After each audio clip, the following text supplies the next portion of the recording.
warahmatullahi wabarakatuh. Waalaikumsalam warahmatullahi wabarakatuh. Apa kabar hari ini semuanya? Baik. Alhamdulillah. Udah pada makan belum? Udah. Jadi nggak ada yang lemes ya? Iya. Iya, hari ini Ibu mau membacakan cerita. Judulnya Batu Menangis. Udah ada yang pernah dengar belum ceritanya? Udah. Udah? Oh, kalau udah ceritanya tentang apa? Tentang batu menangis. Oh, tentang batu menangis. Oke, kalau yang udah berarti nyimak aja ya. Yang belum, mari kita dengarkan sama-sama. Ceritanya tentang batu menangis yang berasal dari daerah Kalimantan Barat. Ini ada dua orang kisah, ibu dan anak. Yang anak bernama Pundai, yang ibu itu bekerja sebagai pekerja serabutan. Bu Guru bacain ya. Pundai bersama ibunya tinggal di pedalaman Kalimantan Barat. Pundai dan ibunya menempati sebuah gubuk. Ada yang tahu nggak gubuk itu apa? Enggak. Rumah terbuat dari kayu. Pinter. Sebenarnya Pundai itu gadis yang berparas cantik. Namun Pundai itu pemalas dan manja. Pundai tidak mau membantu ibunya bekerja. Pundai lebih suka bersolek di depan cermin. Ayah Pundai telah meninggal. Oleh karena itu, ibu Pundai bekerja keras. Ibu Pundai bekerja mencari rumput. Kalau mencari rumput itu adanya di mana? Sawah. Sawah, di tanah lapang. Ibu Pundai juga mencari kayu bakar di ladang. Ibu Pundai berkata, ada seorang ibu-ibu, ini uang untuk kayu bakarnya. Besok tolong carikan rumput untuk ternak saya. Ibu Pundai berkata, terima kasih Bu, saya antar rumputnya ke rumah ibu besok pagi. Ibu Pundai mengajak Pundai ke ladang, namun Pundai menolak ajakan ibu. Ayo ikut ibu ke ladang nak, bantulah ibu menanam singkong. Dengan kasar Pundai pun menjawab, aku tidak mau ikut. Nanti kulitku menjadi hitam, telapak tanganku menjadi kasar. Suatu ketika ibu Pundai meminta Pundai menggoreng ikan. Akan tetapi Pundai menolak permintaan ibu. Pundai, ibu sangat sibuk, gorenglah ikan ini. Dengan kasar pun Pundai menjawab, tidak mau. Nanti tanganku terpercik minyak, ibu goreng saja sendiri. Pundai selalu mengeluh. Pundai mengeluhkan keadaannya yang miskin. Mengapa aku terlahir sebagai anak orang miskin? Aku tidak seharusnya berada di sini. Seharusnya aku tinggal di istana, bukan di gubuk ini. Tiba-tiba terdengar suara orang mengetuk pintu. Tok tok tok. Ternyata itu sahabat Pundai datang. Dia memberitahu Pundai tentang pesta di desa. Lusa diadakan pesta. Apa kamu mau datang ke pesta bersamaku? Tentu saja, aku mau. Aku akan datang ke pesta bersamamu.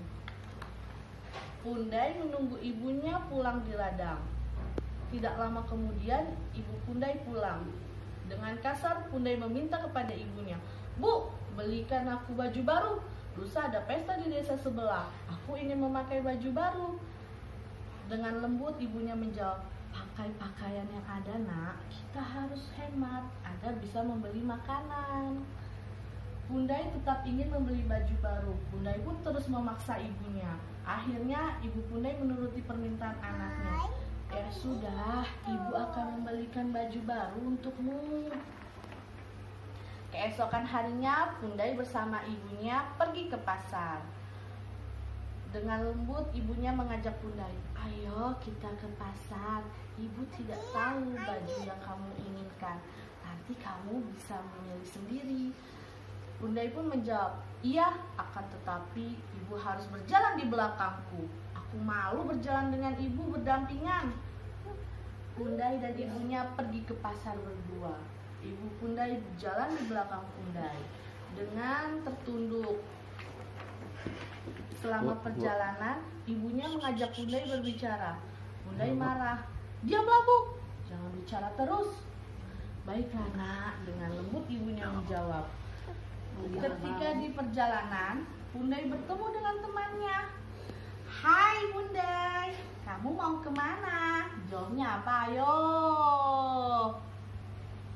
Tadi Pundai mau kemana? Ke pasar. Ke pasar. Terus ditanya, "Siapa itu yang berjalan di belakangmu?" Ada yang bisa jawab siapa yang jalan? Ibunya. Ibunya. Ya, Pundai menjawab, "Hai, aku mau ke pasar. Dia pembantuku." Ternyata Pundai menjawab ibunya itu sebagai pembantunya. Ibu Pundai pun sedih mendengar jawaban Pundai. Namun ibu Pundai mencoba berbesar hati. Dalam hati ibu Pundai berkata, "Baju yang kupakai jelek, pantas saja Pundai malu." Pundai dan ibunya tiba di pasar. Banyak pedagang yang menawarkan baju dan kain. Pundai dan ibunya mendatangi salah satu pedagang. "Ayo Bu, kita lihat baju yang di sana," kata Pundai. Pedagang baju kagum akan kecantikan Pundai. Pedagang itu memuji ibu Pundai atas kecantikan anaknya. Seketika Pundai marah mendengar pujian dari pedagang itu. Kata pedagang, "Wah, ibu pasti senang punya anak secantik ini." Pundai pun menjawab dengan kasar, "Dia bukan ibuku, dia pembantuku. Ah, bajunya jelek-jelek," kata dia. Pundai meninggalkan pedagang itu dengan muka kesal. Kemudian Pundai berpindah ke pedagang baju lain. Pundai asik memilih-milih baju. Tiba-tiba ada seorang wanita berkata, "Wah, anak ibu cantik sekali." Pundai pun menjawab lagi dengan kasar, "Aku bukan anaknya. Dia itu pembantuku. Ibu ada di rumahku. Ibuku cantik sekali." Ibu Pundai sangat sedih mendengar pernyataan Pundai. Namun ibu Pundai terus bersabar. Dalam hati ibu Pundai berkata, "Ya Tuhan, ampunilah anakku. Sadarkanlah dia atas kesalahannya. Ampunilah dosanya." Pundai terlihat kesal. Ibu Pundai mengajak Pundai ke warung. Ibu Pundai mencoba menenangkan anaknya. "Ayo Nak, kita ke warung itu untuk beristirahat sejenak." Pundai dan ibunya sampai di warung. Ibu Pundai memesan 2 gelas minuman. Tak lama kemudian penjaga warung menyerahkan minumnya dan memuji kemiripan Pundai dan ibunya. "Wah, ibu pasti senang memiliki putri yang cantik. Mirip dengan ibu." Pundai tidak terima disamakan dengan ibunya. Pundai tidak dapat menahan amarahnya. Pundai pun berteriak di tengah keramaian warung. "Hai kalian semua, dengarkan aku. Dia pembantuku. Ibuku cantik dan bersih sepertiku. Perempuan tua itu bukan ibuku." Ibu Pundai kaget mendengar teriakan Pundai. Ibu Pundai menenangkan Pundai. Pundai berlari keluar warung. "Pundai anakku, ini ibumu. Aku yang mengandungmu dan aku yang membesarkanmu." Pundai pun menjawab dengan sambil berteriak, "Aku ingin ibu yang cantik, yang kaya, tidak sepertimu. Tuhan pasti salah. Aku tidak mau hidup bersama ibu. Lebih baik aku menjadi batu daripada hidup bersama ibu." Seketika ibu Pundai pun menasihati Pundai. Akan tetapi Pundai tidak mau mendengarkannya. Pundai justru menyakiti ibunya. "Astaga Nak, jagalah ucapanmu. Jangan berbicara seperti itu. Kata-kata itu yang kita ucapkan adalah doa." Dengan marah pun Pundai tetap menjawab, "Biarkan saja, aku tidak suka dengan keadaan seperti ini." Tiba-tiba terdengarlah bunyi suara petir. Duar, duar. Langit menjadi gelap. Pundai dan ibunya pun terkejut. Pundai juga ketakutan. "Ibu, aku takut." Petir terus menyambar. Duar. Ibu Pundai mengajak Pundai pulang ke rumah. "Kenzi takut gak?" Lanjut ya. Ibu Pundai pun berkata, "Ayo Nak, cepatlah. Kita harus cepat pulang. Sepertinya sebentar lagi hujan akan turun." Ibu Pundai dan Pundai terus berjalan. Di tengah perjalanan, Ibu Pundai merasa Pundai tidak mengikutinya. Kemudian Ibu Pundai menoleh ke belakang. Pundai terlihat ketakutan sambil memandangi kedua kakinya. Pundai, astaga nak, apa yang terjadi denganmu? Kakiku Bu, kakiku tidak bisa digerakkan. Kakiku juga mengeras, tolong aku Bu. Ibu Pundai pun mendekati Pundai dan memeriksa kaki Pundai. Ibu Pundai mulai menangis. Pundai, segeralah minta ampun kepada Tuhan nak. Ampunilah aku Tuhan, ampuni aku, kata Pundai. Pundai menyadari kesalahannya. Pundai memohon maaf kepada ibu. Maafkan kesalahanku Bu, ampuni aku. Perlahan-lahan tubuh Pundai mulai mengeras.